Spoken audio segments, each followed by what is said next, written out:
Da, da, da, da, da, da, da. Welcome to another episode of Becoming a Techno Wizard. And today we are continuing our series on reading through my newsletter, the Journal of Techno Wizardry, on this edition of A New Story of Humanity. And today we start on part 13 in the section called Inequality Starts at Home. So, got a lot to cover. I want to keep this down to 10 minutes. I'm just going to jump into it. Um, Probably not going to do too many asides, but let's see. Inequality starts at home. The ability to build a cohesive, supportive community where mothers are supported, fathers have humility, and kids have options is the keystone in building a better humanity. If you if your society justifies the domination, i.e., abuse of you women and children at the most basic levels, that is the family, then it's no wonder that we can and do justify it everywhere else. Equality and freedom is not about forcing everyone to look the same, act the same, and think the same. Quite the contrary. Equality is the ability to empower everyone, no matter their abilities, intellect, or appearance, to have a meaningful say in their own life. Let's run that back. Equality is the ability to empower everyone, no matter their abilities, intellect, or appearance, to have a meaningful say in their own life. I think that should be something we all can agree on, right? A community is a gathering of individuals that choose to come together and enjoy each other's company. If you force somebody to be in your community or make it hard for them to leave when they want to leave, it's not a community, it's a cult. If you can justify treating your own child like a slave, claiming you own them just because you birthed or raised them, demanding respect rather than earning it, forcing them to do what you say without question, etc., then of course you would justify treating your employees or poor people or people from other cultures as subhuman and or not equal to you. The very idea that you should treat your children as humans that are in the process of maturing is basically blasphemy to many people. Folks are so ready to jump on the idea that you have to force your child to do as you say, or follow the rules, or show respect for their own good, that they won't even consider the thought that there are other ways of teaching kids how to survive and thrive in society without coercion. It also is exactly what propels the atrophying of social skills across generations. It's an attempt to make each generation more compliant than the last. In egalitarian cultures, children are raised by the entire community. The parents don't need to think twice about the safety and well being of their child anywhere in the community because they know everyone in the community cares about that child. The elderly will share their stories, the adults will share their skills, the other children will share their company. And of course, that's a generalization, but you get it. Kids are empowered to be both altruistic and independent from a young age. They choose which teat to suck milk, who they allow to hold them, and are praised for sharing. Games are inherently collaborative rather than purely competitive.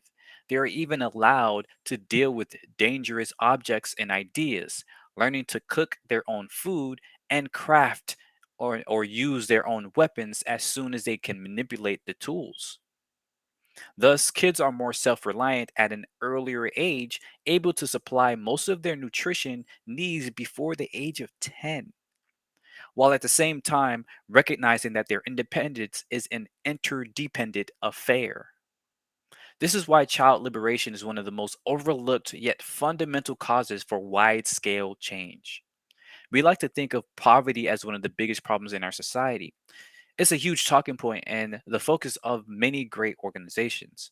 But as I hope I made obvious, oh, sorry, but as I hope made obvious by now, yeah, as I hope I made obvious, sorry, it's really just a terrible symptom of the underlying issue of hierarchy. In a world where everything is owned by some other person or group of people, then people by default are at a disadvantage to those people. That means as soon as you are born in any nation, you have to be subservient. That is, follow their unsaid rules and play their unspoken games if you wish to earn even the most basic necessities for all life on earth, a home. And because we have made it nearly impossible to simply live in the wild, since even nature is owned by some nation or other, then you literally cannot legally build your own home from scratch in the middle of the woods, even if you wanted to. This is great for hierarchies. They can say they are providing you your home for you, or that they give you the opportunity to live a luxurious life. But of course, all they've done is claimed everything for themselves and then try to sell it back to you as a privilege of living on their lands. That's just the fundamentals. In terms of everyday lives, due to how our economy works, you cannot buy a home without participating in the massive Ponzi scheme we call real estate. Every time someone buys or rents a home, banks or landowners are creating money out of thin air because they know, because they can now spend the money that you will pay them as you pay off that loan. I should have wrote that better. Thus is the power of debt. Since the first banks and governments decided to turn promissory notes into money, we've been duped. Money gets created every day, not based on how much people give to banks or even how much hard money is printed, but based on how much debt is being credited.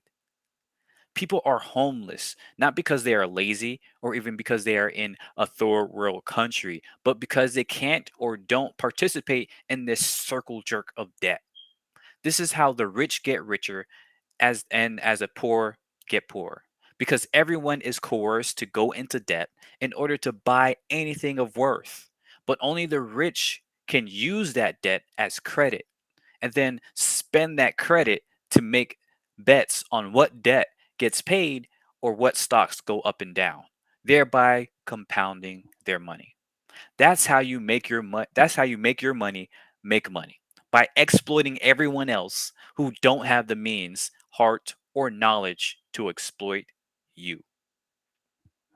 So yeah, um, I think this is a powerful section here, and there's a lot more I can say here. Again, I could have put a ton of links into how kids are raised in other societies, such as the various indigenous and aboriginal societies in Native America and Africa and Australia, right? Point to the Khoisan folks of the Kalahari Desert. I've talked about these people all the time. The various people in the Iroquois, Confederation. Many of them raise their children in these different methods and things like that, right? Um, how we raise our kids really matters in terms of what ideas and things get um, kind of considered, right? The fact that many people are raised in the society, especially today, where you have all these helicopter parents, and you have there's data that shows that even compared to last century, the last generation, right? Kids today are far more restricted, right? Most kids today aren't even allowed to walk to the store on their own, much less to walk to school on their own, right? They can't in many of our societies that you need a car to get anywhere, right? Whereas in the last generation, when my parents were growing up, or your grandparents, right, or parents or grandparents, they were able to walk to school. They were able to walk to the store, right? Now that idea is just gone. In most of America, that yeah, right, right. If you consider doing that, they're gonna look at you like you committing some child violence or something like that, which is ridiculous because that that's a formative time in your life when you're young, when you're 8 to 12, or even 5 to 12. That age is a key age for you to go out and gain independence, for you to go out and learn how to make choices, learn how to negotiate, learn how to do all these things for yourself, right? It's not when we're today, most of us aren't learning that until you're in your 20s, right? Once your brain is already, almost done being formed. No, we need to teach that way earlier, when your brain is in the prime space of learning all these things. But this is one of the key problems of our current society, right? And then this part about poverty, again, I could talk a lot more about this as well. The idea about intellectual property, the idea about, I think I talk about IP later on though. The idea about private property, I should say, could talk a lot more about this. What banks do with their money system, like literally, like look it up. A lot of our money system is literally made out of thin air. As soon as you buy a home, that like say you buying $100,000 home, but you're only putting like 10,000 down or 20,000 down, whatever. The rest of that, that goes into the monetary system. That's written off as, oh yes, we've had more money. We have $100,000 more in the economy now because somebody bought $100,000 home. All right, think about that for $1 million home, for all these homes that people are buying. Right, but it's going to take them decades to pay off. Well, we get all that money right now. That's why our economy is growing, right? Because people are just constantly buying home. It's nowadays, it's not even just people, it's companies, right? Companies buying a huge buildings and huge complexes, and then selling it piecemeal to everybody else. So all that creates more and more. That's why our GDP rises, not because there's more innovation or more jobs, but because more people are buying more property and creating more debt. Right? It's ridiculous. Look it up. But anyways, yeah, that's my section there. Thanks as always for watching and listening. Let me know your thoughts, what you learned, what you didn't like, whatever. We can have a conversation. Have a great day. See ya. Bye bye.